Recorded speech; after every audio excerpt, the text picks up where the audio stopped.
तो चलिए बच्चों स्टार्ट करते हैं। आज हम अपना अकाउंट्स का 4th लेक्चर। अभी तक हमने 3 लेक्चर कर लिए हैं। आज बेटा थोड़ी सी जनरल टर्म्स के बारे में बताकर मैं एक प्रैक्टिकल चैप्टर पे आपको शिफ्ट कर दूंगा। बाबू बहुत आराम से पढ़ते चलते हैं बेटा। अब प्रैक्टिकल चैप्टर का बेस काफ़ी रेडी हो चुका है, थोड़ी सी और बातें करनी बाकी हैं आपके साथ। अभी स्टार्टिंग में वो करते हैं बेटा, और फिर बेटा हम अपना एक प्रैक्टिकल चैप्टर स्टार्ट कर देंगे। लो मेरे प्यारे बच्चों, समझना शुरू करेंगे। बेटा आज सबसे पहले जिस चीज़ की चर्चा होनी है वो टर्म है फाइनेंशियल ईयर। वो टर्म है बेटा फाइनेंशियल ईयर। मेरे प्यारे बच्चों, मैं आपको एक बात बताना चाहता हूं। जब भी कोई फर्म अकाउंट्स बनाती है तो बेटा वो 1 सिंगल ईयर के लिए बनाती है। जब भी कोई फर्म अकाउंट्स बनाएगी बेटा 1 साल के लिए अकाउंट्स बनाएगी। ठीक है जी, 1 साल के लिए अकाउंट्स बनाएगी। तो क्या वो कैलेंडर ईयर होता है? नहीं बेटा, कैलेंडर ईयर पर कोई भी फर्म अकाउंटिंग नहीं करती। हम बेटा फॉलो करते हैं इंटरनेशनल स्टैंडर्ड, और बेटा इंटरनेशनल स्टैंडर्ड फाइनेंशियल ईयर का है। यानी कि बेटा कोई भी फर्म अकाउंटिंग करेगी अपने कैलेंडर ईयर के लिए अकाउंटिंग नहीं करेगी। कोई भी फर्म अकाउंटिंग करती है बेटा फाइनेंशियल ईयर के लिए अकाउंटिंग करती है। ठीक है जी। फाइनेंशियल ईयर क्या होता है बेटा? फाइनेंशियल ईयर 1 अप्रैल को स्टार्ट होता है बेटा, और ये कंटिन्यू रहता है नेक्स्ट 31 मार्च के लिए। यानी कि अगर मैं बोलना चाहूं, मैं ऐसे भी बोल सकता हूं बेटा 1 अप्रैल 21 टू 31 मार्च 22। फाइनेंशियल ईयर क्या होता है बच्चों? जो 1 अप्रैल से स्टार्ट होता है और बेटा अगले साल के 31 मार्च तक चलता है। बाबू आप बोल सकते हो फाइनेंशियल ईयर 1 अप्रैल 20 टू 31 मार्च 21। मेरे प्यारे बच्चों, कई बार आपको बुक्स प्यार से बोलती है फाइनेंशियल ईयर 2021 है। अगर कभी ऐसे लिखा हो फाइनेंशियल ईयर 2021 है तो इसका मतलब क्या होता है? इसका मतलब होता है बेटा 20 में स्टार्ट हुआ, यानी कि 1 अप्रैल 20 में स्टार्ट हुआ और बेटा कंटिन्यू कब तक रहा? 21 तक। दैट मीन्स 31 मार्च 21 तक कंटिन्यू रहा। तो बेटा हम प्यार से फाइनेंशियल ईयर को 2021, 21, 22 भी बोल सकते हैं। बाबू अगर 21, 22 लिखा है दैट मीन्स बेटा ये स्टार्ट हुआ 21 में, यानी कि 1 अप्रैल 21 में स्टार्ट हुआ और बेटा कंटिन्यू रहा टिल 31 मार्च 22। तो मेरे प्यारे बच्चों ये है फाइनेंशियल ईयर। और जब भी बेटा कोई फर्म अकाउंट्स बनाएगी बेटा तो एक फाइनेंशियल ईयर के लिए हम अकाउंट्स बनाने वाले हैं। हम बेटा कभी भी अकाउंटिंग किसी कैलेंडर ईयर के लिए नहीं करते। पुराने जमाने में लोग बेटा कैलेंडर ईयर के लिए अकाउंटिंग किया करते थे, या बेटा दिवाली टू दिवाली अकाउंट्स बनाया करते थे, बैसाखी टू बैसाखी अकाउंट्स बनाया करते थे। बेटा पुराने जमाने में ये प्रैक्टिसेस चल जाती थी। आज की तारीख में बेटा हम फॉलो करते हैं इंटरनेशनल स्टैंडर्ड, तो हम फाइनेंशियल ईयर के लिए अकाउंटिंग करते हैं। एज वेल एज बेटा बहुत सारी गवर्नमेंट बॉडी भी इसी अकाउंटिंग पीरियड को रिकॉग्नाइज करती है। दैट मीन्स बेटा हम जब भी अकाउंटिंग करने वाले हैं फाइनेंशियल ईयर के लिए अकाउंटिंग करने वाले हैं। लो मेरे प्यारे बच्चों, आज एक और टॉपिक समझने की कोशिश करते हैं। फाइनेंशियल ईयर हमें समझ में आ गया है। बाबू बात करते हैं स्टॉक की। एक टर्म पढ़ते हैं बेटा हम आज जिसका नाम है स्टॉक। अब स्टॉक क्या चीज होती है ये प्यारे बच्चों बहुत आराम से समझना। स्टॉक क्या चीज होती है लो मैं समझाने की कोशिश करता हूं बेटा, और यहां से मेरे को 2 तरीके का स्टॉक समझाना है आपको, वो भी समझ में आ जाएगा। लो देखना मेरे प्यारे बच्चों, मान लो बेटा कोई फर्म है बेटा, उसने बिजनेस स्टार्ट किया 1 जुलाई 20 को। ठीक है ना बाबू, उसने बिजनेस स्टार्ट किया आज 1 जुलाई 2020 है मान लो, और उसने बिजनेस स्टार्ट किया है बेटा। इसने क्या किया है? इसने होंडा की ना 2 व्हीलर की डिस्ट्रीब्यूटरशिप ली है बेटा। होंडा 2 व्हीलर की डिस्ट्रीब्यूटरशिप ली है, यानी कि बेटा इसने एक्टिवा की ना डिस्ट्रीब्यूटरशिप ली है, लेट सपोज। ठीक है जी बेटा, इसने आज बिजनेस स्टार्ट करा, आज इसने होंडा की 2 व्हीलर यानी कि एक्टिवा की डिस्ट्रीब्यूटरशिप ले ली, और आज इसने बेटा 50 एक्टिवा खरीद लिए होंडा कंपनी से। आज इसने 50 एक्टिवा खरीद लिए होंडा कंपनी से।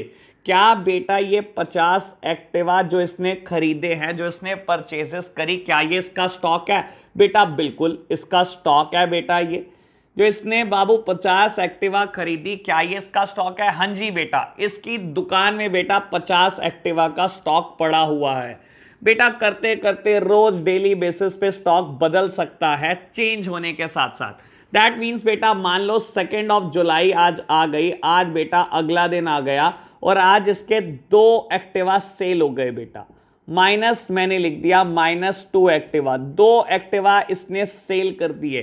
तो बेटा आज के दिन स्टॉक कितना होगा? बेटा आज के दिन बिजनेस का स्टॉक रह जाएगा 48 एक्टिवा।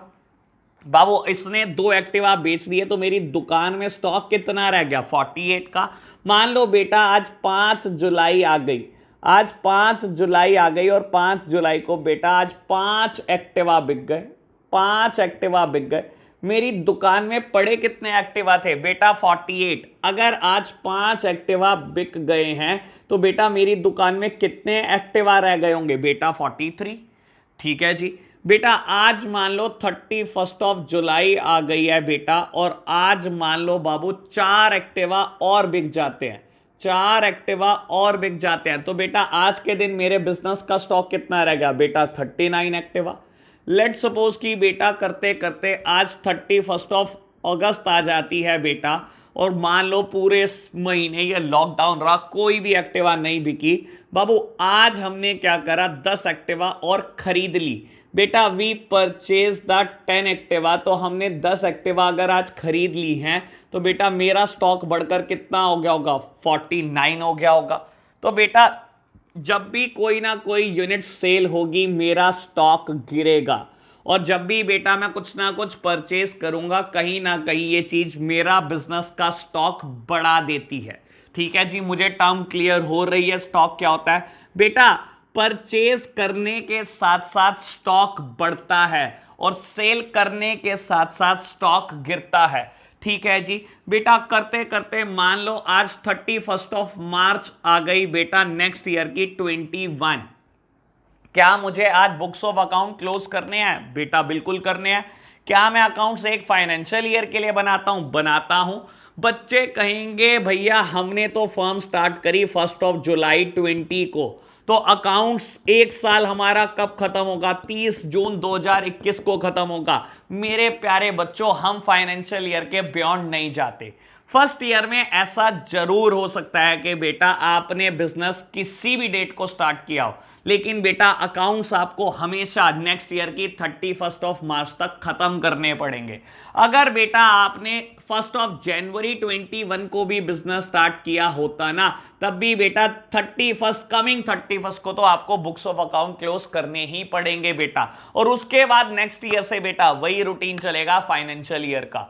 तो मेरे प्यारे बच्चों, मेरे एग्जाम्पल में 1 जुलाई 20 को आपने बिजनेस स्टार्ट किया बेटा, जो भी कमिंग 31 होगी, जो भी कमिंग 31 है, हमेशा बेटा पहली बार तो बुक्स ऑफ अकाउंट तभी क्लोज हो जाएंगे।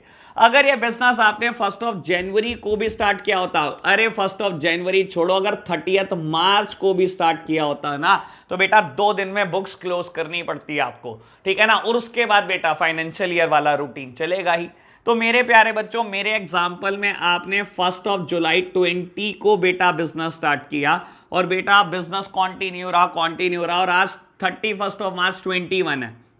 मान लो 31 अगस्त से लेकर बहुत सारी सेल परचेजेस होती रही और आज बेटा बिजनेस में 25 एक्टिवा पड़ी हुई हैं।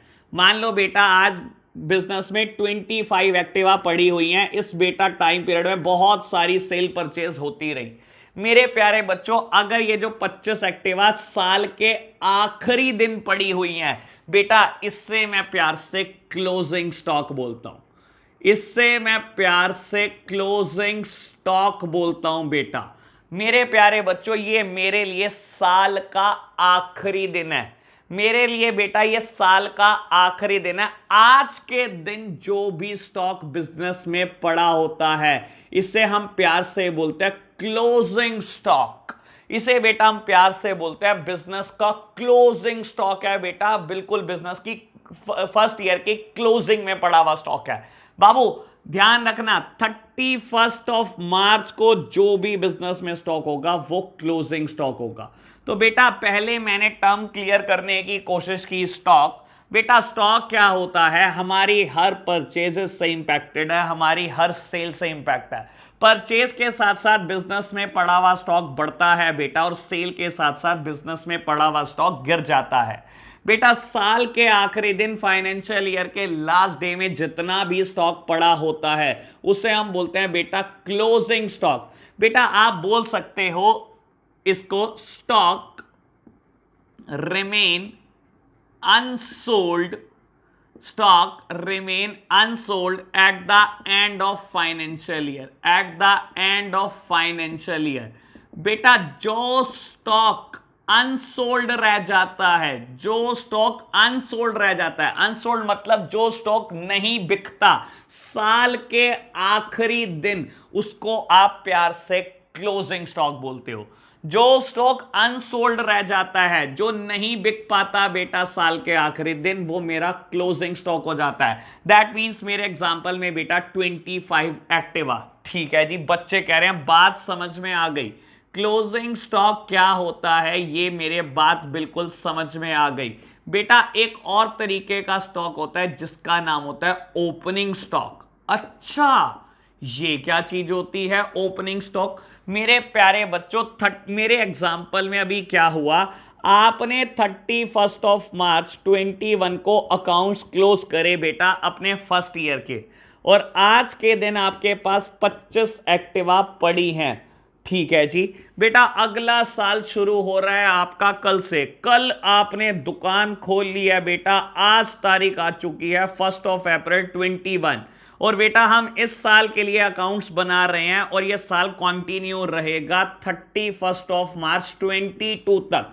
मेरे प्यारे बच्चों आज हमने क्या करा, दुकान खोल ली है बेटा 1 अप्रैल 21 को, और मेरा अब जो करंट फाइनेंशियल ईयर है बेटा वो फाइनेंशियल ईयर कब तक रन करेगा, 31 ऑफ मार्च 22 तक रन करेगा। बाबू आज के दिन मैं आपसे पूछूं बिजनेस में कितना स्टॉक है, तो बेटा कुछ बदल थोड़ी गया। रात को आप 25 एक्टिवा छोड़कर गए थे बेटा, आज जब सुबह आए होंगे तो 25 एक्टिवा ही आपके पास खड़ी होंगी बेटा। बाबू लेकिन ये क्योंकि नए साल के पहले दिन खड़ी हैं बाबू, इसको प्यार से हम ओपनिंग स्टॉक बोलते हैं। अच्छा दोबारा बताना भैया, मेरे प्यारे बच्चों समझो, एक साल आज खत्म हुआ 31 मार्च 21 को, आज रात को 8 बज चुके हैं, मैं दुकान का शटर डाउन कर रहा हूं बेटा, दुकान में 25 एक्टिवा पड़ी हैं। क्या बेटा ये 2021 के लिए, क्या बेटा ये 2020-21 के लिए, क्या ये 2020-21 फाइनेंशियल के लिए मेरा क्लोजिंग स्टॉक है? बिल्कुल क्लोजिंग स्टॉक है, क्योंकि ये 31 ऑफ मार्च 21 को पड़ा है। साल के आखिरी दिन जितना भी बेटा आउटपुट सेल नहीं होता, जितना भी स्टॉक अनसोल्ड रह जाता है बेटा, वो सब क्लोजिंग स्टॉक होता है। ओपनिंग स्टॉक क्या होता है बाबू? आज 1 अप्रैल 21 है, आज सुबह के 10 बज चुके हैं मेरे प्यारे बच्चों, आपने शटर उठा दिया है बेटा 10 बजे। क्या बेटा एक्टिवा आज अभी भी 25 पड़ी होंगी? बेटा रात को शटर बंद करके गए हो, सुबह शटर खोला है, कुछ बदल थोड़ी जाएगा बेटा, 25 एक्टिवा पड़ी हैं बेटा। बाबू ये क्या होगा, क्योंकि बेटा आज मेरा फाइनेंशियल ईयर बदल चुका है, आज मेरा फाइनेंशियल ईयर बिल्कुल बदल चुका है। आज 1 अप्रैल 21 है, और बेटा मैं जो अकाउंट्स क्लोज करूंगा बेटा 31 मार्च 22 को करूंगा। बेटा जो चीज पिछले साल के लिए क्लोजिंग स्टॉक होती है वही चीज बेटा अगले साल के लिए ओपनिंग स्टॉक होती है, क्योंकि बेटा आज नया फाइनेंशियल ईयर ओपन हो रहा है, आज नया फाइनेंशियल ईयर ओपन हो रहा है बेटा। जो चीज पिछले दिन मेरे लिए क्लोजिंग स्टॉक थी, आज वही चीज मेरे लिए ओपनिंग स्टॉक हो जाएगी फॉर द फाइनेंशियल ईयर 21-22 बेटा। यानी कि सिंपल सी एक बात बोलूं, अगर कोई चीज 2021 के लिए क्लोजिंग स्टॉक होगी तो वही चीज बेटा 21-22 के लिए ओपनिंग स्टॉक भी होगी। मेरे प्यारे बच्चों अगर कोई चीज 21 22 के लिए क्लोजिंग स्टॉक होगी तो बेटा वही चीज 22 23 के लिए ओपनिंग स्टॉक भी होगी। बाबू जो साल के आखिरी दिन स्टॉक होता है वो क्लोजिंग स्टॉक होता है, और बेटा अगले साल के जो पहले दिन स्टॉक होता है बेटा वो ओपनिंग स्टॉक होता है। मेरे प्यारे बच्चों मैं होप करता हूं आपको ये बात बिल्कुल समझ में आ गई होगी। तो बेटा अभी तक मैंने दो बातें पढ़ाई हैं आपको, एक मैंने फाइनेंशियल ईयर का डिस्कशन किया है और एक मैंने बेटा क्लोजिंग स्टॉक ओपनिंग स्टॉक का डिस्कशन किया है। फाइनेंशियल ईयर क्या होता है बेटा, जो 1 अप्रैल से स्टार्ट होता है बेटा और बेटा अगले साल के 31 मार्च तक चलता है। यू में से बेटा 1 अप्रैल 21 टू 31 मार्च 22 बेटा ये होता है फाइनेंशियल ईयर। प्यार से लोग इसको 21 22 भी बोलते हैं, 2021 किसी भी साल को आप डिनोट करते हो बेटा ऐसे डिनोट करते हो। और अभी हमने डिस्कशन करा है बेटा क्लोजिंग स्टॉक और ओपनिंग स्टॉक पर। बेटा फाइनेंशियल ईयर के आखिरी दिन जितना भी स्टॉक अनसोल्ड रह जाता है बाबू, जितना भी स्टॉक अनसोल्ड रह जाता है ये सब का सब क्या होता है मेरे प्यारे बच्चों, ये सब क्लोजिंग स्टॉक हो जाता है मेरे लिए। बाबू अभी और डिस्कशन को आगे बढ़ाते हैं हम और बात करने वाले हैं प्यारे बच्चों अब हम कैपिटल से रिलेटेड एक बात। बाबू कैपिटल से रिलेटेड तो बात हमने कर ली थी, अगर आपको याद आया हो तो प्रोप्राइटर एक बिजनेस को स्टार्ट करने के लिए जो भी पैसा लाता है क्या वो कैपिटल होती है? मेरे प्यारे बच्चों आपने बिल्कुल सही समझा, वही कैपिटल होती है। लेकिन मेरा मुद्दा आज कैपिटल ना होकर क्लोजिंग कैपिटल है।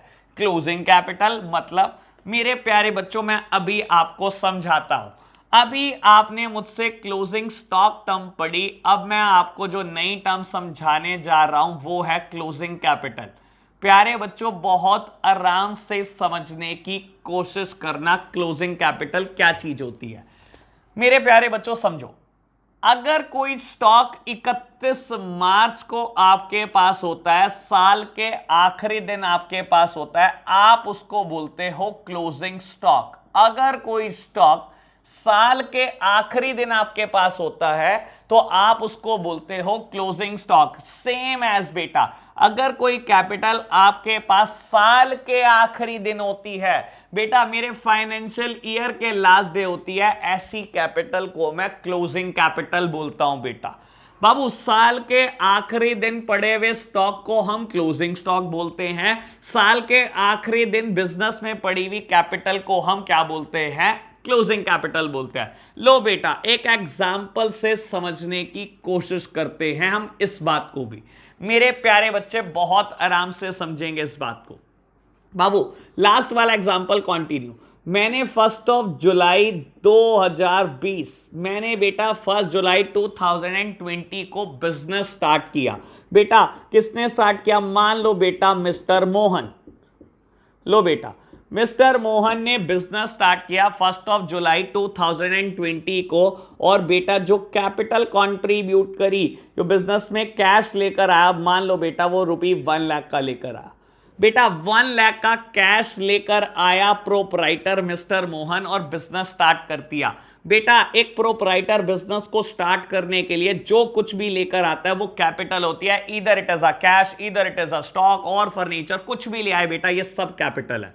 तो बेटा ये 1 लाख रुपए का कैश लेकर आया है, क्या हम इसको कैपिटल बोल सकते हैं? मेरे प्यारे बच्चों इसको कैपिटल ही बोलते हैं। लो जी 1 जुलाई को बेटा ये कैपिटल लेकर आया, मेरा बिजनेस स्टार्ट हो गया। चलो चलो बेटा चलते चलो। बाबू 1 सितंबर आज आ चुकी है, 1 सितंबर 2020 आज आ चुकी है। बेटा मिस्टर मोहन ने रियलाइज करा कि 1 लाख रुपए बिजनेस में पूरे नहीं पड़ रहे हैं, 1 लाख रुपए से ये बिजनेस नहीं किया जा सकता। मिस्टर मोहन ने रियलाइज करा अभी भी अगर मैं बिजनेस को सही से चलाना चाहता हूं तो बिजनेस में कम से कम 70,000 रुपीज और डालने पड़ेंगे। तो बेटा आज मिस्टर मोहन ने क्या करा? एडिशनल कैपिटल कंट्रीब्यूट कर दी। आज मोहन ने क्या करा बेटा? Additional capital introduced. बेटा बिजनेस में नई कैपिटल, नया पैसा और डाल दिया बेटा। मेरे प्यारे बच्चों, कितने रुपए का पैसा डाल दिया बेटा? 70,000 रुपीज और डाल दिए, क्योंकि मिस्टर मोहन ने रियलाइज करा कि 2 महीने मेरे को बिजनेस करते हुए हो गए हैं, पैसा पूरा नहीं पड़ रहा, तो उसने 70,000 रुपए नई कैपिटल और डाल दी। कोई दिक्कत नहीं, डाल दी तो चलते चलो चलते चलो चलते चलो। बाबू आज 30 नवंबर आ चुकी है। बाबू 30 नवंबर को क्या हुआ? मिस्टर मोहन के घर कोई इमरजेंसी हो जाती है और मिस्टर मोहन को अचानक से 15,000 रुपए की जरूरत पड़ जाती है। मिस्टर मोहन ने कहा, मैंने बिजनेस तेरे अंदर 1,70,000 रुपए डाले थे, पहले 1,00,000 रुपए मैंने बिजनेस को दिए, 1,00,000 रुपीज कॉन्ट्रीब्यूट करे, फिर 70,000 कॉन्ट्रीब्यूट करे। मुझे कुछ ना कुछ पैसा बिजनेस से निकालना पड़ेगा क्योंकि मेरे घर इमरजेंसी आ चुकी है। बेटा मिस्टर मोहन जो भी अमाउंट विड्रॉ करेगा फॉर द पर्सनल यूज, ये विड्रॉ कर रहा है बेटा फॉर द पर्सनल यूज। मेरे प्यारे बच्चों, आपको इसका नाम याद आना चाहिए, हमने नाम पढ़ा हुआ है, इसे हम प्यार से ड्राइंग्स बोलते हैं। बेटा ये टेक्निकल भाषा है, हम कभी ये नहीं बोलेंगे बेटा withdraw for the personal use, ये तो मैंने आपको समझाने के लिए बोल दिया। तो बेटा उसने बिजनेस से 15,000 रुपए तुरंत निकाल लिए, क्योंकि बेटा उसके घर में कोई दिक्कत चल रही है। बेटा इसको हम क्या बोलते हैं? इसको हम बोलते हैं ड्राइंग्स। ठीक है जी बेटा, 15,000 रुपए की इसने ड्राइंग्स कर ली। बेटा आज साल खत्म हो चुका है, आज 31 मार्च 21 आ चुकी है। बेटा मेरा जो बिजनेस चला वो 1 जुलाई से चलता रहा और 31 मार्च 2021 तक चलता रहा। बाबू जब मैंने आखिरी में टोटल करा, मान लो बेटा बिजनेस में प्रॉफिट हुए 50,000 रुपए के। मान लो बेटा बिजनेस में प्रॉफिट हुए 50,000 रुपए के, और क्वेश्चन कहता है बताओ क्लोजिंग कैपिटल कितनी। बताओ बेटा 31 मार्च 21 को मोहन की क्लोजिंग कैपिटल कितनी। बेटा क्लोजिंग कैपिटल क्या होती है? जो साल के आखिरी दिन, जो साल के आखिरी दिन बेटा प्रोपराइटर की कैपिटल होती है, उसे ही बेटा आप क्लोजिंग कैपिटल के भी नाम से जानते हो। ठीक है मेरे प्यारे बच्चों, समझो। देखो बेटा, जब मोहन ने बिजनेस स्टार्ट किया तो मैं इसको बोल सकता हूं ओपनिंग कैपिटल। बेटा जब मोहन ने बिजनेस स्टार्ट किया तो ये जो बिजनेस में पैसा लेकर आया, आप बोल सकते हो बेटा, चाहे बोलना चाहो कैपिटल ही बोल लो। तो बेटा ये कैपिटल लेकर आया 1,00,000 रुपीज, वेरी गुड। बेटा इसने क्या करा? और कैपिटल डाली, और कैपिटल डाली, plus additional capital introduced, additional capital introduce. बेटा कितनी कैपिटल इसने और डाली? 70,000 रुपीज और डाली। क्या इसकी कैपिटल बढ़ गई? बढ़ गई। बेटा यहां 1,00,000 थी, जैसे ही इसने 70,000 कंट्रीब्यूट करे बेटा वो बढ़कर 1,70,000 हो गई। लेकिन बेटा इसने कुछ पैसा निकाल भी तो लिया, अपने ही पैसों में से इसने कुछ पैसा निकाल भी तो लिया। बेटा इसने अपने पैसों में से 15,000 रुपए निकाल लिए अपने घर के इस्तेमाल के लिए। बेटा यहां इसकी कैपिटल कहीं ना कहीं गिर जाती है। मेरे प्यारे बच्चों, अगर आपको याद हो तो कहीं ना कहीं मैंने बेसिक टर्म समझाते टाइम ये बात जरूर लिखी हुई है, ड्राइंग्स रिड्यूसेस कैपिटल। ड्राइंग होने की वजह से क्या होता है बेटा? कैपिटल गिर जाती है। आप बिजनेस में 1,00,000 रुपए लेकर आए, आपने 70,000 रुपए और डाल दिए, लेकिन उसमें से 15,000 निकाल लिए। जैसे ही 15,000 निकाले तो कहीं ना कहीं बेटा आपकी कैपिटल गिर जाने वाली है। बेटा इसके अलावा सबसे काम की बात, बेटा प्रॉफिट, प्रॉफिट आपने बिजनेस में 50,000 रुपए और कमा लिए। मेरे प्यारे बच्चों, प्रॉफिट की वजह से हमेशा कैपिटल बढ़ती है। बिजनेस में 1,00,000 लगाया, बिजनेस में 70,000 और लगाए, बिजनेस से 15,000 निकाल लिए। बेटा बिजनेस ने 50,000 कमा के भी तो दे दिए। कहीं ना कहीं क्या हुआ? जो मेरा बिजनेस में लगा हुआ पैसा है, जो मेरा बिजनेस में लगा हुआ पैसा है, वो प्रॉफिट की वजह से बढ़ जाता है। बिजनेस ने 50,000 रुपए और कमा कर दे दिए। बेटा ये जो मैंने 1,70,000 रुपए लगाए थे, इसकी वजह से बेटा बिजनेस में कहीं ना कहीं बेटा प्रॉफिट हो गया। मेरा लगा हुआ पैसा बिजनेस में कितना हो गया? एक तो मुझे बिजनेस से 1,00,000 रुपए लेने हैं, जो मैंने कंट्रीब्यूट करे थे। मैंने 70,000 लगाए थे, लेकिन उसमें से 15,000 निकाल लिए थे बेटा। एक तो मुझे 55,000 और लेने हैं, एक बेटा मुझे प्रॉफिट भी तो लेना है। तो बेटा मेरा बिजनेस में लगा हुआ पैसा कितना हो गया बेटा? प्रॉफिट हमेशा जुड़ता है। तो बेटा आज के दिन, आज क्या डेट है मेरे प्यारे बच्चों? आज बाबू 31 मार्च 21 है। 31 मार्च 21 को बिजनेस में लगे हुए पैसे को आप क्या बोलते हो बेटा? Closing capital. तो बेटा बिजनेस में आपकी क्लोजिंग कैपिटल कितनी लगी हुई है? आप कैलकुलेट कर लेना मेरे प्यारे बच्चों। ये है 2,05,000। ये है बेटा 2,05,000। Very very good. तो बेटा क्या हम क्लोजिंग कैपिटल का फॉर्मूला फ्रेम कर पाए? हाँ बाबू, क्लोजिंग कैपिटल का फॉर्मूले में क्या दिक्कत है बेटा? कैपिटल में एडिशनल कैपिटल को ऐड करेंगे, ड्राइंग को लेस करेंगे, प्रॉफिट को ऐड करेंगे, क्लोजिंग कैपिटल आ गया। क्या बच्चों हमने इसका रट्टा मारा? नहीं, हमने तो इसको बहुत आराम से समझ लिया। ये भी कोई चीज है बेटा मुश्किल? नहीं बाबू, बहुत इजीली समझ लिया इसको हमने। बेटा अगर मैं आपसे पूछूं कि ओपनिंग कैपिटल क्या होगी, ओपनिंग कैपिटल क्या होगी फॉर द फाइनेंशियल ईयर 21-22, मेरे प्यारे बच्चों मैं आपसे क्वेश्चन पूछता हूं, मेरी ओपनिंग कैपिटल क्या होगी 21-22 के लिए? बेटा कोई मुश्किल बात नहीं बाबू, ये जो कैपिटल मैं रात को छोड़कर गया हूं ये क्लोजिंग कैपिटल है। अगले दिन सुबह बिजनेस में आया तो बेटा यही कैपिटल मेरी ओपनिंग कैपिटल भी बन जाएगी। जैसे अभी मैंने बात बेटा क्लोजिंग स्टॉक और ओपनिंग स्टॉक की बेटा, वैसे ही बिल्कुल सेम बात है closing capital and opening capital.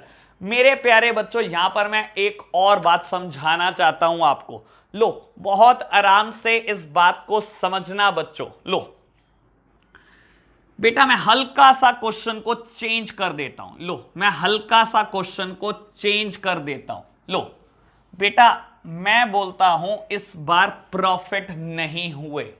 पूरा साल आपने बिजनेस किया बेटा, और पूरा साल बिजनेस करने के बाद आपको लॉसेस हो गए। बेटा बिजनेस है, ठीक है ना, प्रॉफिट इज वेरी अनसर्टेन। बेटा जरूरी नहीं है बिजनेस की सिर्फ प्रॉफिट दे बेटा, ठीक है ना बेटा, बिजनेस लॉसेस भी दे सकता है। और बेटा बहुत सारे बिजनेस को लॉसेस होते हैं साल भर में, बहुत सारों को प्रॉफिट भी होते हैं। बेटा हमें तो अकाउंटिंग सबकी सीखनी है, खाली प्रॉफिट की अकाउंटिंग थोड़ी सीखनी है हमारे को। लो मेरे प्यारे बच्चों, आपने 1,00,000 रुपए लगाकर बिजनेस शुरू करा, बहुत अच्छी बात। बेटा आपने 70,000 और कंट्रीब्यूट करे, बेटा कैपिटल बढ़ गई आपकी। बेटा आपने बिजनेस से पर्सनल यूज के लिए पैसा निकाल लिया, आपकी कैपिटल गिरा देगा। Drawings reduces the capital. बेटा व्हाट अबाउट लॉसेस? मेरे प्यारे बच्चों आपको मौका देता हूं मैं सोचने का, आप बताओ लॉसेस का क्या होना चाहिए? मैंने 1,00,000 रुपए डाला बेटा, ठीक है जी बहुत अच्छी बात। मैंने 70,000 रुपए और डाल दिए जी, बहुत अच्छी बात। मेरा बिजनेस में पैसा अभी तक कितना इन्वेस्टेड है? 1,70,000।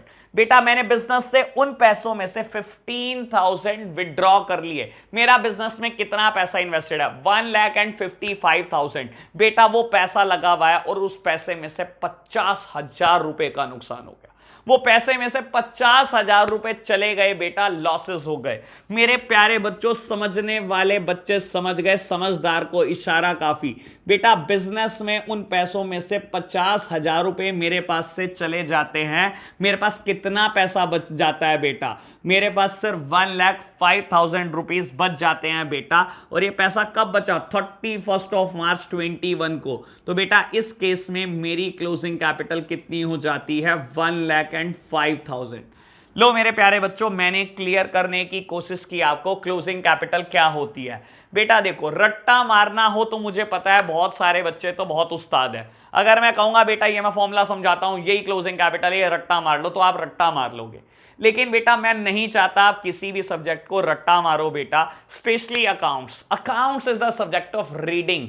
बेटा समझ में आना चाहिए, अंडरस्टैंडिंग का सब्जेक्ट है। तो बेटा मैंने समझाने की कोशिश करी क्लोजिंग कैपिटल कैसे कैलकुलेट हुई। बेटा कैपिटल में ऐड करो एडिशनल कैपिटल, ड्राइंग्स को डिडक्ट करो, अगर प्रॉफिट है तो ऐड कर दो, लॉसेस है तो डिडक्ट कर दो। You can easily calculate the closing capital. और बेटा जो चीज 2021 के लिए क्लोजिंग कैपिटल होगी वही चीज बेटा 21-22 के लिए ओपनिंग कैपिटल भी बन जाएगी बच्चों, ठीक है जी।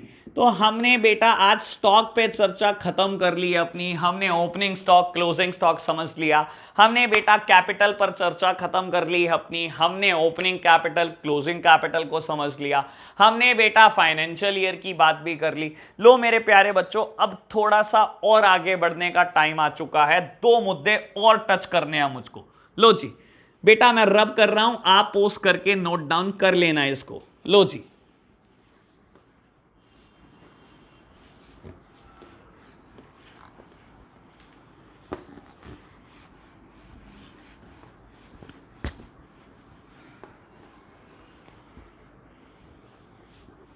चलो जी मेरे प्यारे बच्चों, हम आगे पढ़ रहे हैं। मैं अब आपको अकाउंट्स के 2 प्रिंसिपल्स पढ़ाने जा रहा हूं। बेटा आप बहुत अच्छे से इस वर्ड से अवेयर होंगे, प्रिंसिपल मतलब सिद्धांत। बेटा आपने न्यूटन्स लॉ पढ़ा है, न्यूटन के प्रिंसिपल पढ़े हैं, आइंस्टाइन का प्रिंसिपल पढ़ा हो सकता है। बेटा आज अकाउंट्स के प्रिंसिपल पढ़ाने जा रहा हूं।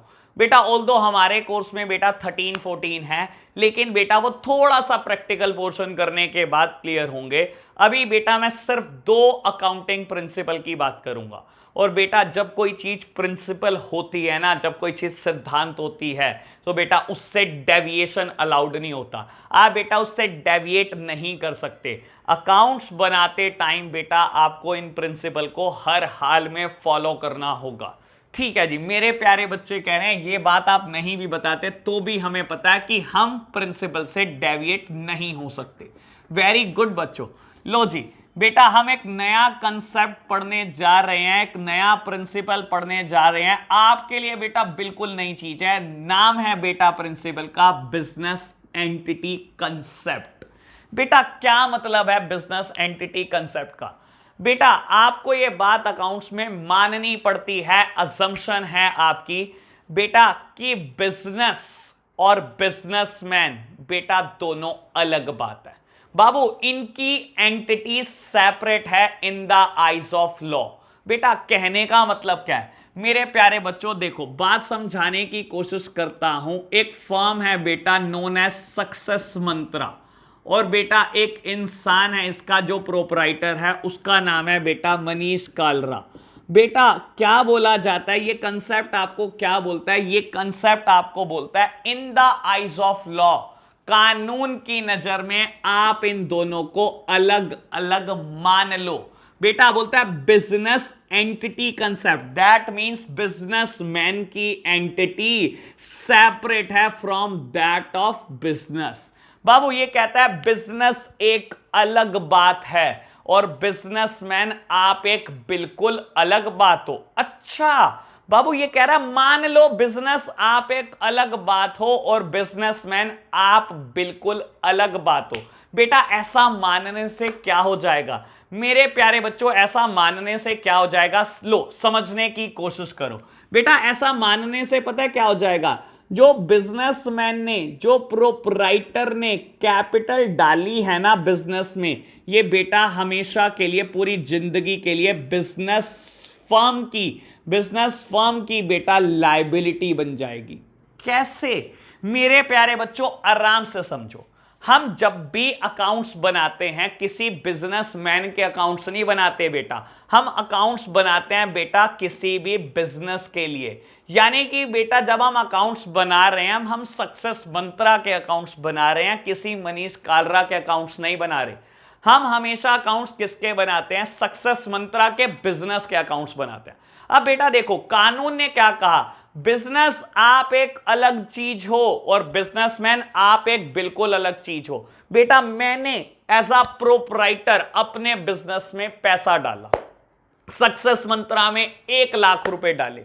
बेटा बिजनेस क्या कहेगा? बिजनेस कहेगा बिजनेसमैन तूने पैसा दिया है मुझको, तूने मुझे पैसा दिया है, मेरे ऊपर कर्जा है, ठीक है ना? तू अलग चीज है, मैं अलग चीज हूं। तूने मुझे पैसा दिया बिजनेस स्टार्ट करने के लिए, मेरे ऊपर कर्जा है, तेरा पैसा कभी ना कभी मैं जरूर वापस कर दूंगा।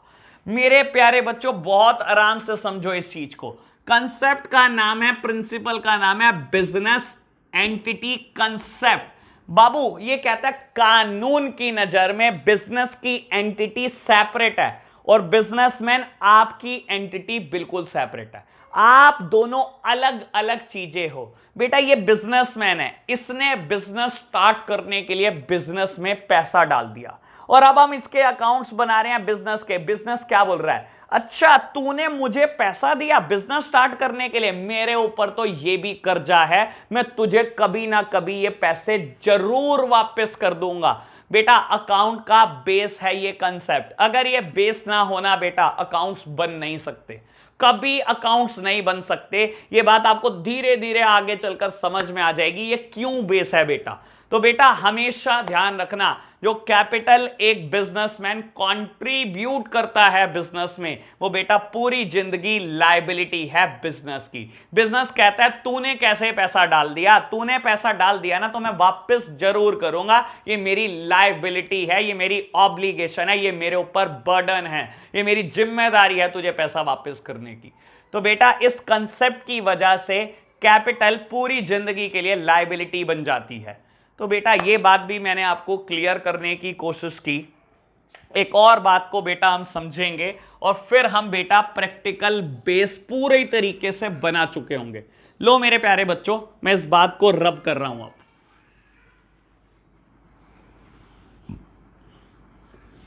लो जी बेटा बात समझना, दूसरे प्रिंसिपल की बात करता हूं। दूसरे प्रिंसिपल का नाम है डुअल एस्पेक्ट।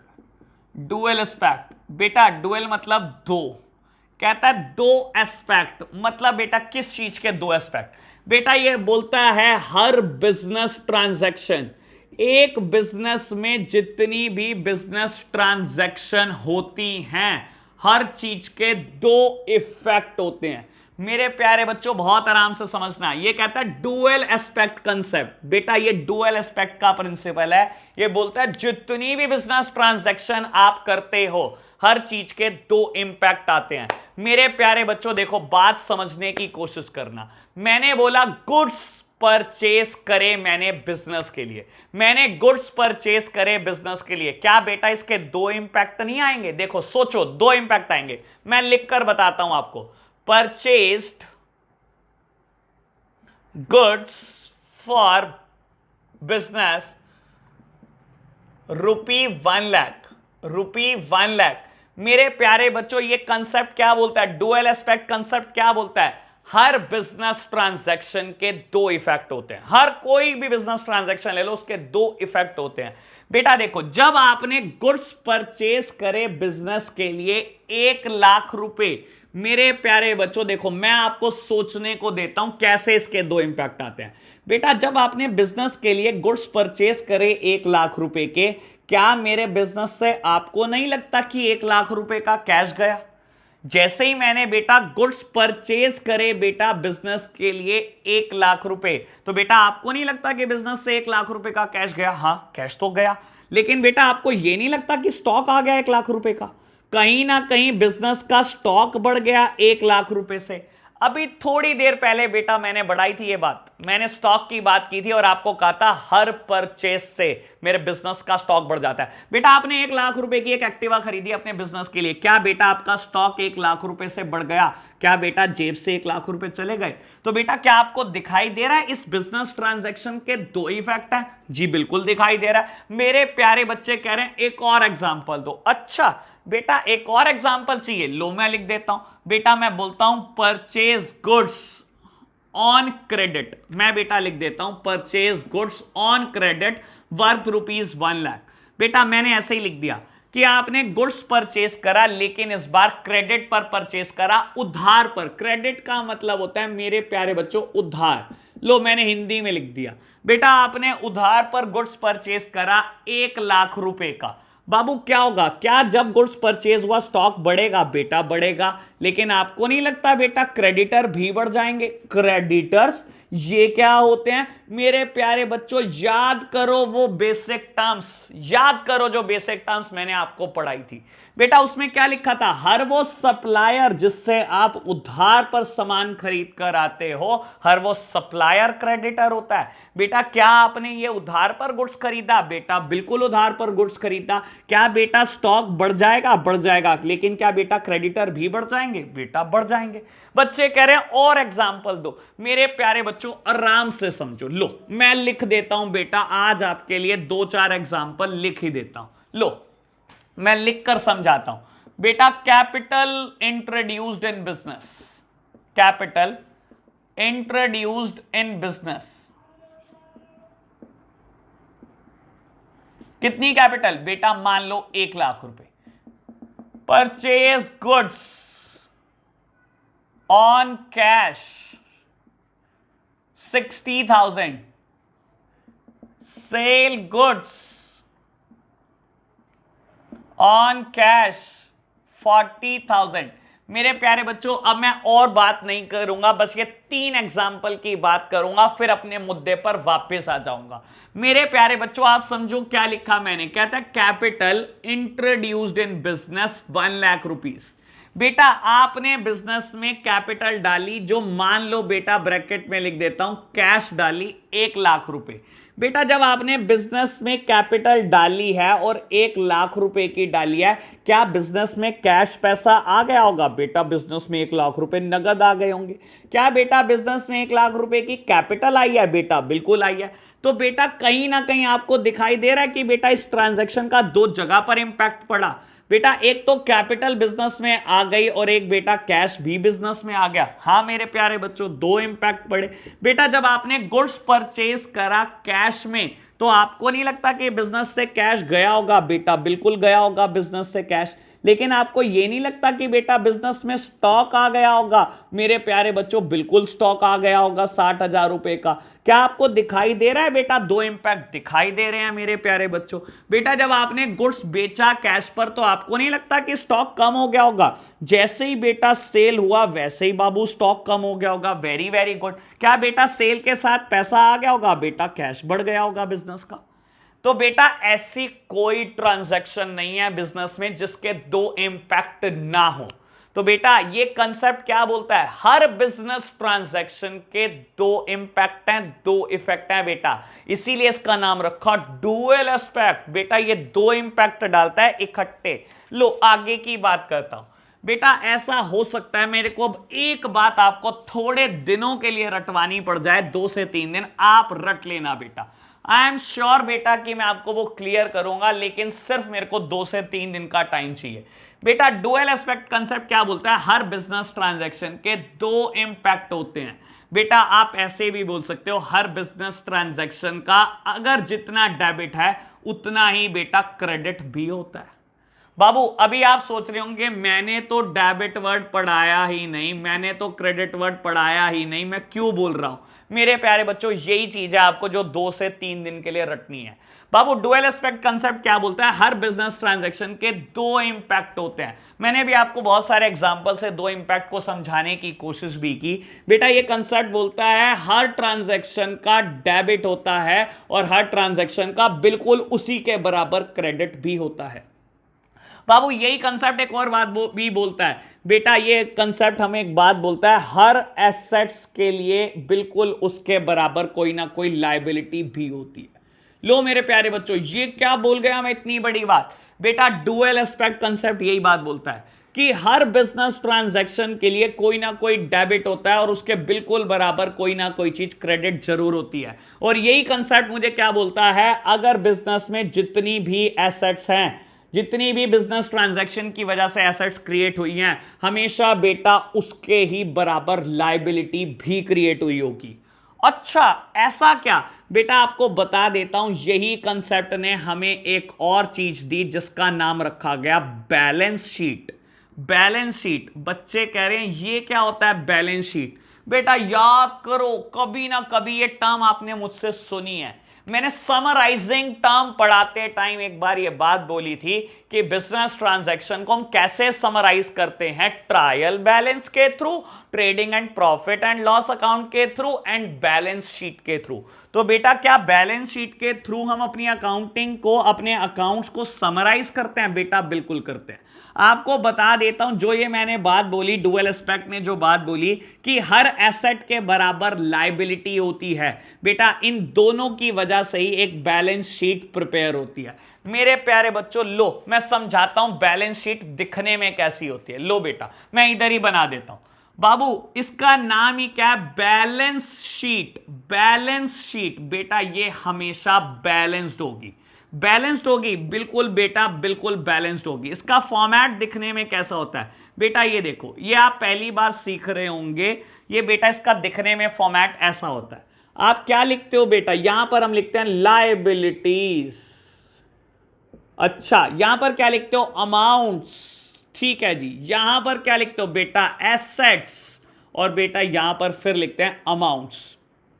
मेरे प्यारे बच्चों यहां हम लायबिलिटी का नाम लिखते हैं और जिस लायबिलिटी का नाम लिखा उसके बिल्कुल आगे लिखते हैं उसकी अमाउंट, और बाद में बेटा सारी लायबिलिटी का टोटल कर देते हैं। ऐसे ही बेटा हम यहां पर एसेट लिखते हैं, उसके सामने लिखते हैं उसकी अमाउंट और बेटा टोटल कर देते हैं। मेरे प्यारे बच्चों इसका नाम है बैलेंस शीट। बैलेंस बेटा ये हमेशा बैलेंस्ड होगी, और आपकी नॉलेज के लिए बता देता हूं, जितनी बेटा एक फॉर्म में लायबिलिटी होती है हमेशा ही उस फॉर्म में एसेट्स होती हैं, ये हमेशा बैलेंस्ड होती हैं बेटा, ये दोनों बराबर होती हैं। ये मुझे किसने कहा बेटा? ये मुझे डुअल एस्पेक्ट कंसेप्ट ने कहा। डुअल एस्पेक्ट कंसेप्ट क्या कहता है बेटा? एक बिजनेस में जितनी एसेट्स होती हैं हमेशा उतनी ही बिजनेस में लायबिलिटी होती हैं, और इसी कंसेप्ट की वजह से बैलेंस शीट प्रिपेयर होती है बेटा। बैलेंस शीट बेटा हमेशा बैलेंस होती है, इसका नाम ही ऐसा है बेटा, बैलेंस शीट। लो मेरे प्यारे बच्चों, बाबू आप एक बात और ध्यान रखोगे, मैं अभी आपको एक बात समझाने की कोशिश कर रहा हूं, आपने एक बात हमेशा ध्यान रखनी है बेटा। जब भी आप किसी फर्म के लिए बैलेंस शीट बनाते हो तो आप क्या लिखते हो? देखो मैं बताता हूं। बैलेंस शीट ऑफ, मान लो बेटा आप सक्सेस मंत्रा के लिए बैलेंस शीट बना रहे हो, तो आप क्या लिखोगे? बैलेंस शीट ऑफ सक्सेस मंत्रा। बेटा सक्सेस मंत्रा की बैलेंस शीट आप बना रहे हो, आप क्या लिखोगे? बैलेंस शीट ऑफ सक्सेस मंत्रा। नीचे जरूर लिखोगे एज एट। एज एट मतलब किस तारीख को बन रही है बेटा? बैलेंस शीट अकाउंटिंग ट्रांजैक्शन की समरी है, और बेटा समरी कब बनेगी? जब पूरा साल बीत जाएगा। अगर मेरा फाइनेंशियल ईयर 1 अप्रैल 21 था और मेरा साल खत्म हो रहा था बेटा 31 मार्च 22 को, तो ये बिल्कुल साल के आखिरी दिन बनती है बेटा। यानी कि बैलेंस शीट हमेशा साल के आखिरी दिन बनेगी मेरे प्यारे बच्चों, हमेशा याद रखना।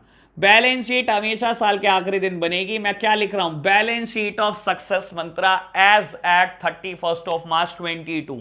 बेटा साल के आखिरी दिन मेरे पास कितनी एसेट्स हैं और साल के आखिरी दिन मेरे पास कितनी लायबिलिटीज हैं बेटा, ये बात मैं लिखता हूं बैलेंस शीट में।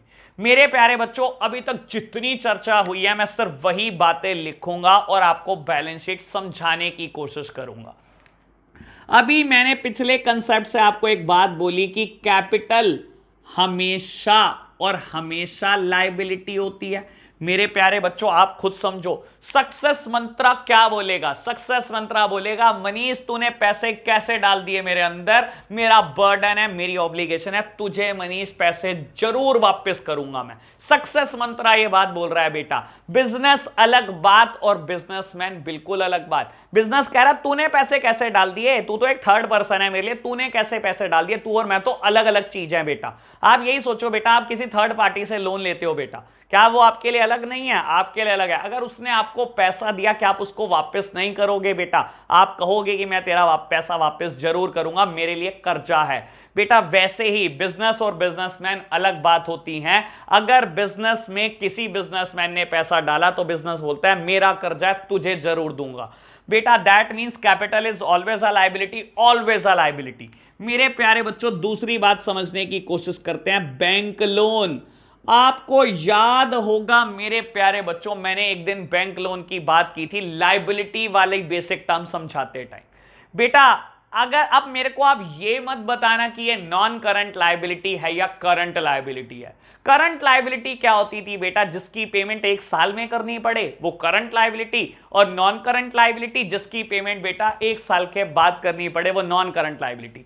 चाहे बेटा ये नॉन करंट है चाहे करंट है बेटा, सारी लायबिलिटीज चिपका दो। मेरे प्यारे बच्चों मैं लायबिलिटीज बना रहा हूं, सारी लायबिलिटी चिपका दो। मान लो ये पैसा 5 साल बाद भी वापस करना है तब भी चिपका दो। ये नॉन करंट लायबिलिटी है, मैंने लिख दी।